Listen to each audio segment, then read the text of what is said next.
இப்போ மாம்பழம் சீசன் அப்படின்றதுனால வந்து நம்ம என்ன பண்ணுவோம், ஒரு சிலர் வந்துட்டு ஒரு சில பீசஸ் எடுத்துக்குவாங்க, ஒரு சிலர் வந்து இந்த மாம்பழம் டேஸ்ட் பிடிச்சி போய் நிறையா கூட பழம் எடுத்துக்குவாங்க. அதே மாதிரி பலாப்பழமும் வந்து நிறையா சாப்பிடுவாங்க. ஆனால் இது வந்து அளவுக்கு மீறி உள்ளே எடுத்துக்கும் போது நமக்கு சில சைடு எஃபெக்ட்ஸ் காமிக்கலாம். அதாவது உடம்பில் இருக்கக்கூடிய நீரோட அளவு வந்து கம்மியாகி கம்ப்ளீட்டாக என்டையராக அவங்களோட வாட்டர் எல்லாமே என்ன ஆகும், வெளியேறிடும். ஸோ வந்துட்டு அவங்களுக்கு என்ன ஆகும் அப்படின்னு பார்த்தீங்கன்னா, என்டையராக எனர்ஜி ஃபுல் அவுட் ஆகி கன்ஃபியூஷன் ஆகிற ஸ்டேஜ் கூட ஆயிடுவாங்க. மயக்கமாகி ஒரு குறிப்பிட்ட பர்சன்டேஜ் வந்து உயிருக்கே ஆபத்தாக கூட விளைவிக்கக்கூடிய பெரிய பிரச்சனையாக இருக்குது. கண்டாமினேட்டட் ஃபுட்டோ, வெளியில் துரித உணவுகள் வாங்கி சாப்பிட்றதோ, இல்லை வந்துட்டு ஸ்ட்ரீட் ஃபுட்ஸ் வாங்கி சாப்பிட்றது, இல்லைனா ஹோட்டலில் வந்து சாப்பிட்றது, இந்த மாதிரி விஷயங்களால் கூட நமக்கு வந்து ஃபுட் பாய்சனிங் வரத்துக்கு நிறையவே வாய்ப்புகள் இருக்குது.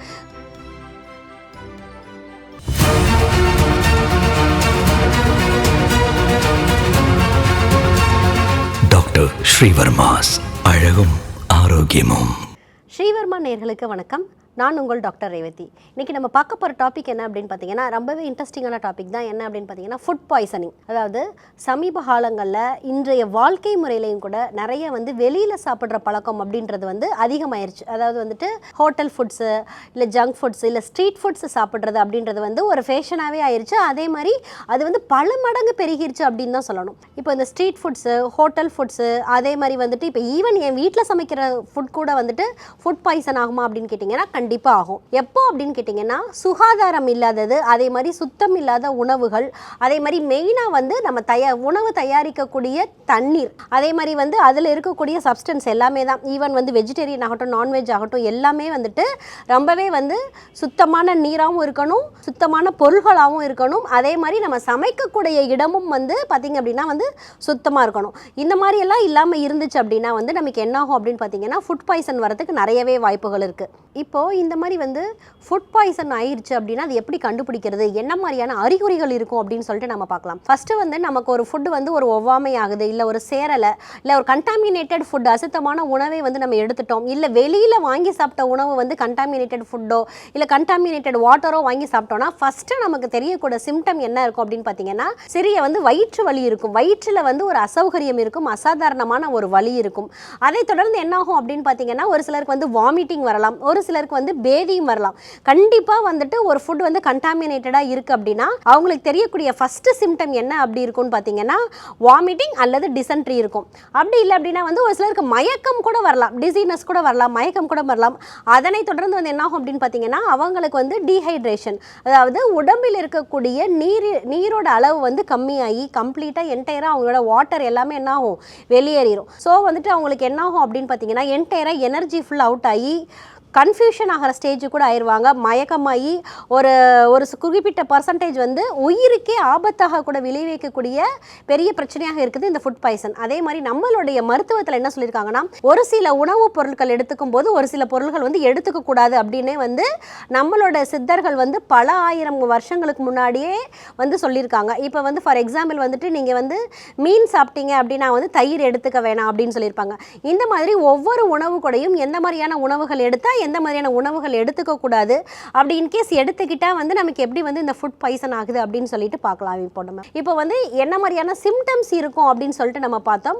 அதே மாதிரி இதுக்கு காசஸ் என்ன அப்படின்னு பார்த்தீங்கன்னா வந்துட்டு, நம்ம அதிகமாக வந்துட்டு ஃப்ரிட்ஜில் வந்து ஸ்டோர் பண்ணி வச்சுட்டு சாப்பிட்றது, அதாவது மோர் தேன் 3 or 4 days நம்ம ஃப்ரிட்ஜிலே வந்து ஒரு சமைச்சு வச்ச குக் பண்ண வச்ச சாப்பாடை எடுத்து ரீஹீட் பண்ணி சாப்பிட்றது. ஃப்ரிட்ஜிலையுமே பார்த்தீங்க அப்படின்னா வந்து நமக்கு நிறைய வந்து பாக்டீரியல் க்ரோத் இருக்கும். அதே மாதிரி வந்து பழங்களாக இல்லை உணவுப் பொருள்களாகட்டும், அதை வந்து கட் பண்ணி வச்சுட்டு ஃப்ரிட்ஜில் ஓப்பன் ஸ்பேஸில் வச்சுட்டு அதை எடுத்து சாப்பிட்டோன்னா கூட கண்டிப்பாக வந்து நமக்கு அதில் இருக்கக்கூடிய பாக்டீரியாஸ் வந்து நம்ம ஸ்டொமக்குக்கு போய் நமக்கு வந்து அந்த பாக்டீரியா வந்து பன்மடங்கு பெருகி ஸ்டொமக்கில் ஒரு சில நொதிகள் சுரந்து அதன் விளைவாக வந்து நமக்கு வாந்தியோ பேதியோ இல்லை மயக்கமோ அல்லது ஏன் உயிரிழப்பே வர்றதுக்கு கூட இது ஒரு பெரிய காரணியாக இருக்குது. ஸோ இந்த மாதிரியான பாக்டீரியா லைக் வந்துட்டு சால்மோனெல்லா பாக்டீரியாவாகட்டும், இல்லை வந்துட்டு ஒரு ஸ்டெஃபலோகாக்கஸ் ஆகட்டும், ஒரு ஈகோலை ஆகட்டும், இந்த மாதிரி நிறைய வந்து பாக்டீரியல் தொற்றோ இல்லை வைரஸ் தொற்றோ வந்து நம்மளுடைய உணவுப் பொருள்களில் வந்து இருக்கிறதுக்கு நிறையவே வாய்ப்பு இருக்குது. இப்போது இந்த மாதிரியான உணவுகளில் வந்துட்டு நம்ம ஃப்ரிட்ஜில் வந்து வச்சு சாப்பிட்றதுனால நமக்கு சில பாக்டீரியல் தொற்றோ இல்லை வைரல் தொற்றோ வரதுக்கு வாய்ப்பு இருக்குது. அதே மாதிரி வந்து கண்டாமினேட்டட் ஃபுட்டோ, வெளியில் துரித உணவுகள் வாங்கி சாப்பிட்றதோ, இல்லை வந்துட்டு ஸ்ட்ரீட் ஃபுட்ஸ் வாங்கி சாப்பிட்றது, இல்லைனா ஹோட்டலில் வந்து சாப்பிட்றது, இந்த மாதிரி விஷயங்களால் கூட நமக்கு வந்து ஃபுட் பாய்சனிங் வரத்துக்கு நிறையவே வாய்ப்புகள் இருக்குது.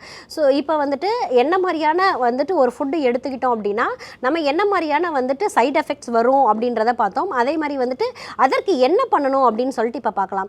இப்போ வந்து நீங்கள் இப்போ ஃபார் எக்ஸாம்பிள் வந்து இந்த வெயிலுக்கு பார்த்தீங்க அப்படின்னா வந்து நம்ம தயிரே எடுத்துக்கிட்டோம் அப்படின்னா வந்து ரொம்ப வந்து புளிக்கிற தன்மை வந்து அதிகமாக இருக்கும்.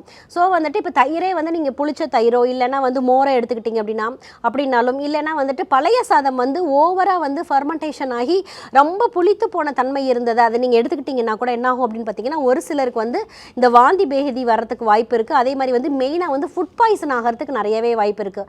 இவங்க என்ன பண்ணணும் அப்படின்னு பார்த்தீங்கன்னா என்ன மாதிரியான வந்து எளிமையான மருத்துவ முறைகள் வீட்டில் எடுத்துக்கலாம் அப்படின்னு பார்த்தீங்கன்னா கடுகு குடிநீர் வந்து எடுத்துக்கலாம்.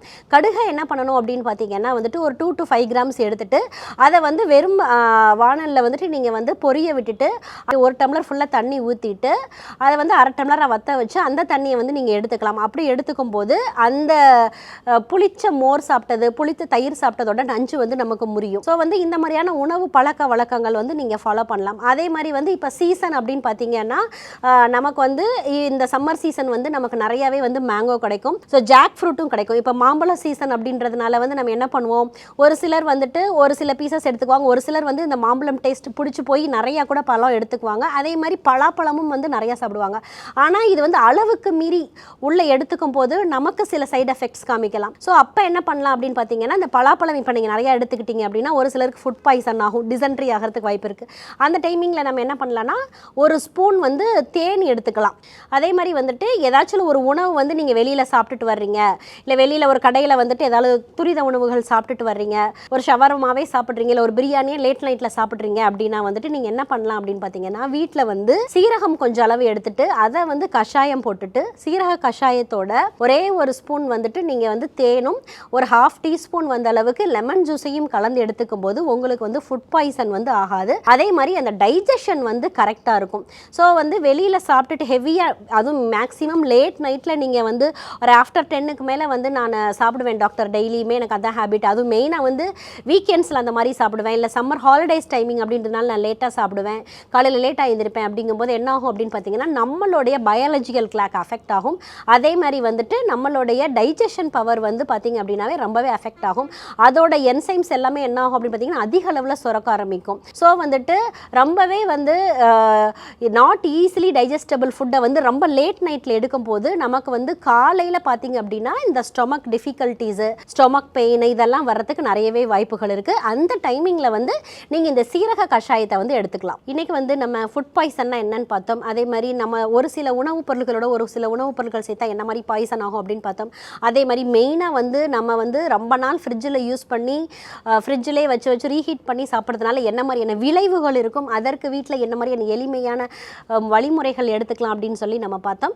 இதே மாதிரி பயனுள்ள தகவலுடன் உங்களை மீண்டும் சந்திக்கிறேன். வணக்கம். ஸ்ரீ வர்மா ஆயுர்வேதா மருத்துவமனையின் வெல்னஸ் குருஜி அவர்களை மே மாதம் 2ஆம் வாரம் 6ஆம் தேதி புதன்கிழமை காலை 7 மணி முதல் மாலை 4 மணி வரை வேலூரிலும், 7ஆம் தேதி வியாழக்கிழமை காலை 7 மணி முதல் மதியம் 4 மணி வரை திருவண்ணாமலையிலும், 8ஆம் தேதி வெள்ளிக்கிழமை காலை 7 மணி முதல் மாலை 6 மணி வரை பெங்களூர் அல்சூர் கிளையிலும், 9ஆம் தேதி சனிக்கிழமை காலை 7 மணி முதல் மாலை 4 மணி வரை ஓசூரிலும், 10ஆம் தேதி ஞாயிற்றுக்கிழமை காலை 5 மணி முதல் மாலை 7 மணி வரை கோடம்பாக்கத்திலும் சந்தித்து மருத்துவ ஆலோசனை மற்றும் ஆசி பெற தொடர்பு கொள்ள வேண்டிய தொலைபேசி எண்கள் 9500946634 9500946635.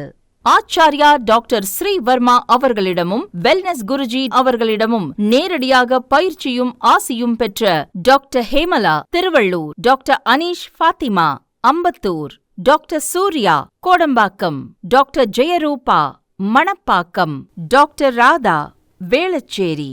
Doctor Jayakanthan, Pondicherry. Doctor Pooja, Tiruvannamalai. Doctor Saraswathi, Salem. Doctor Suryabharathi, Trichy. Doctor Abirami, Thanjavur. Doctor Abina Mubisha, Madurai. Doctor Jebashin, Nagercoil. Doctor Malathi, Coimbatore. Doctor Sonali, Hosur. Doctor Guna Apsara, Bangalore. Doctor Navaneeth, Hyderabad. Doctor Siddhanath, Mumbai. பட்டப்படிப்பு மற்றும் பட்ட மேற்படிப்பு முடித்த மருத்துவர்களை சந்தித்து சிகிச்சை பெறலாம். முதுகுவலியா, மூட்டு வலியா, கை கால் நீட்ட மடக்க இயலாமையா, அறுவை சிகிச்சை இல்லா குணம், ஆயுட்கால நிவாரணம். டாக்டர் ஸ்ரீவர்மா PCR, மகாராஜா தைலம். அனைத்து மருந்து கடைகளிலும் கிடைக்கும். அனைத்து நோய்களுக்குமான குணம், ஆரோக்கியம் தரும் மருத்துவர்கள். Doctor Srivarma's. Doctor Srivarma's Magic Care. His wellness